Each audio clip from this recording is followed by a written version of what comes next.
Molly, and welcome into First Take. Thank you so much for being with us. Larry Fitzgerald will be with us later on. Lots to get into with him. Here with Skip Bayless. I'm Molly Karam. Stephen A. joins us from New York City.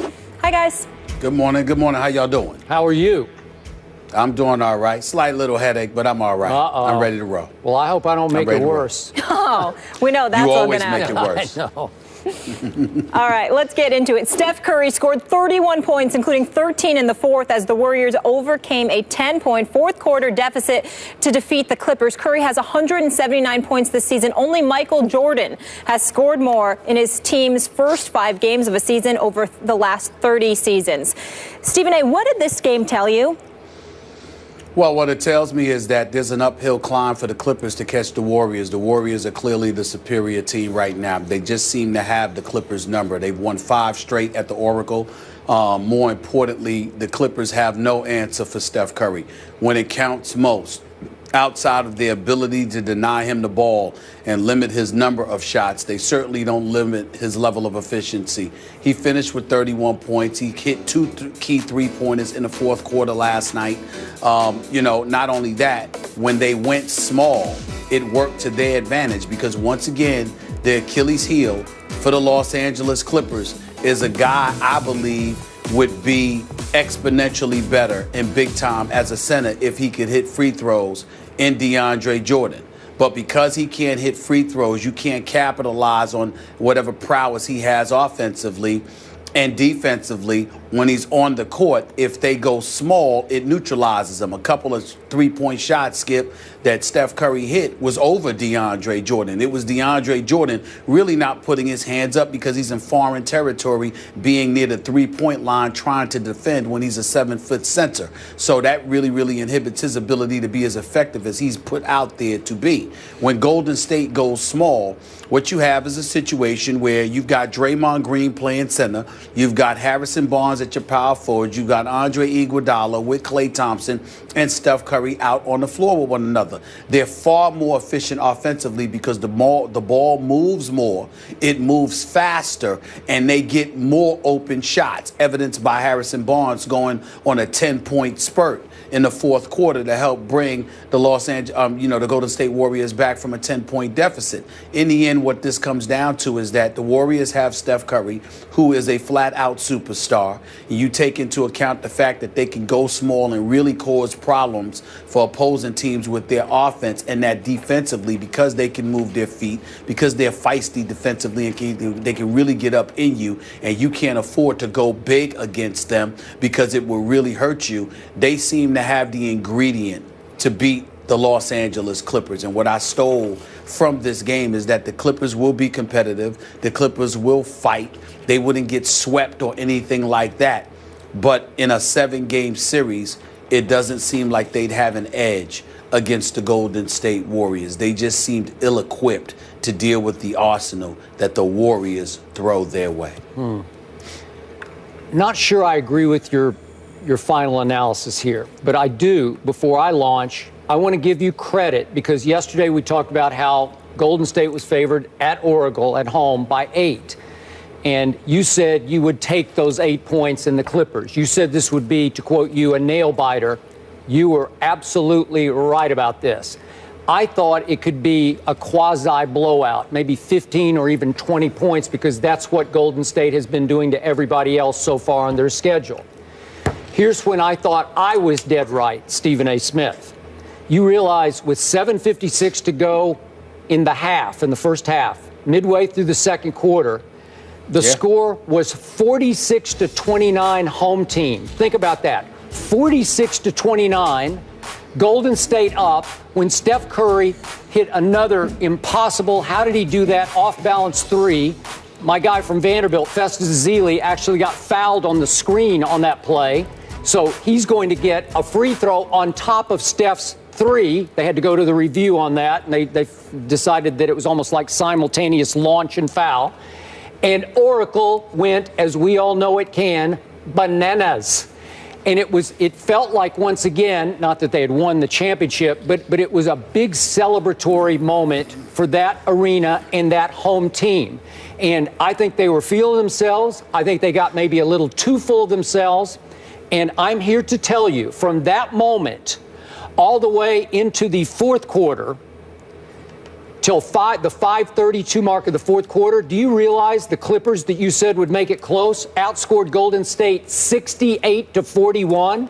They went on a 68-41 run. Think about that. At Oracle, the Clippers did that. I was highly impressed with the Clippers. It gave me pause to think maybe the Clippers can compete down the line with a Golden State that just looked like an unbeatable juggernaut first 2-3 games. It also gave me some hope for my Spurs. You know, maybe there's some flaw here. There's some Achilles heel, because if you get outscored on your home floor 68-41, wow, it shows some vulnerability. So I went a little deeper into the numbers, and I said, how did that happen? Well, guess what? In that stretch, our man Steph went 1 for 9 in that 68-41 stretch. So the bottom line is, they go as he shoots, as he goes. And yet, Harrison Barnes, remember, the Clippers went up 10 mid-fourth quarter, went up 10 at Oracle, and Harrison Barnes was the first to stem the tide, because in a 2-minute stretch, he scored 10 quick points. Then down the stretch, down the last 5:32, Steph Curry made 4 out of 5 shots. He made 3 threes. Well, that's just too good. As you say, he's a superstar, and nobody could guard him. And the stats showed that when Chris Paul tried to guard him, that was a mismatch. He was eating up Chris Paul. When they mixed and matched on him through the 68-41 run, you know, Austin Rivers tried him. I'm sure everybody took some turns on him, but that seemed to bother him a little more. But my bottom line was, I think Golden State just took its foot too far off the gas. I think they thought, here we go with another 50-point Memphis kind of a blowout. And in the end, when it was time to snap back, to hit that switch again, Steph Curry really hit that switch. So he goes from a 1 out of 9 jag and then makes 4 out of his last 5 shots. Ball game. But you were right. The Clippers made it close. And I came away very impressed with the Clippers' fortitude, their guts, their character, their hang-in ability.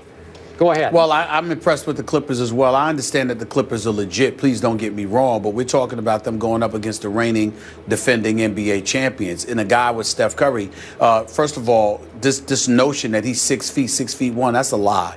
Steph Curry is a legit 6'3". He's got a legit 2 to 3 inch height advantage over Chris Paul. I've stood next to both of them on several occasions. I know this. Not to mention the fact that when you look at Steph Curry being guarded by Chris Paul is a quintessential point guard, and we know that he can defend.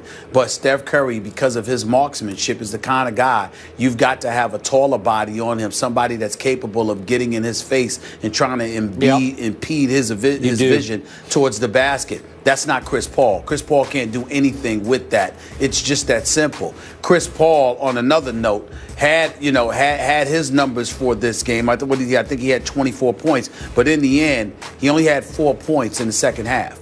And you got to do better against Golden State. You need more from Chris Paul offensively. But again, going back to Golden State, certainly the Clippers have a lot of heart, and you know they're not going to give up, and they have the talent to make any game interesting against anybody. But if you're the Golden State Warriors and you're beating them when Ezeli is in the lineup, and then you take him out of the lineup and you go small and you continue to find a way to beat them, I'm not looking at a 68-41 run that the Clippers went on. I'm looking at when the game was on the line, when it counted most, when you had a 10-point lead in the fourth quarter, somehow, some way, here come the Warriors, and there was little to nothing that you were able to do about it.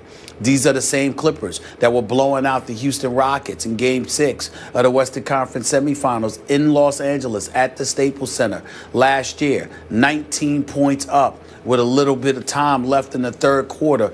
And the Houston Rockets, led by Josh Smith, along with Harden. I can't even say Harden because he was on the bench a vast majority of that time. But there were some no-names along with Josh Smith to the Houston Rockets at the time. They went on a 49-9 run. And so when you look at the Los Angeles Clippers, yeah, they can make a run, but they can also give up stuff, and they give it up at the most inopportune of times. So the conclusion that we need to draw from this is that the Clippers are a damn good basketball team. They're in one of the elite teams in the NBA, but they are second-tier status to the Golden State Warriors, because the Golden State Warriors are not just champions, they're playing like champions. And the Clippers are playing like a team nipping and tucking at their heels, but can't quite grab a hold of them as of yet. It's just that simple. History on Golden State's side. The Warriors are the 5th team in NBA history to start consecutive seasons 5-0. 3 of those teams went on to win back-to-back NBA titles in those seasons. Now to the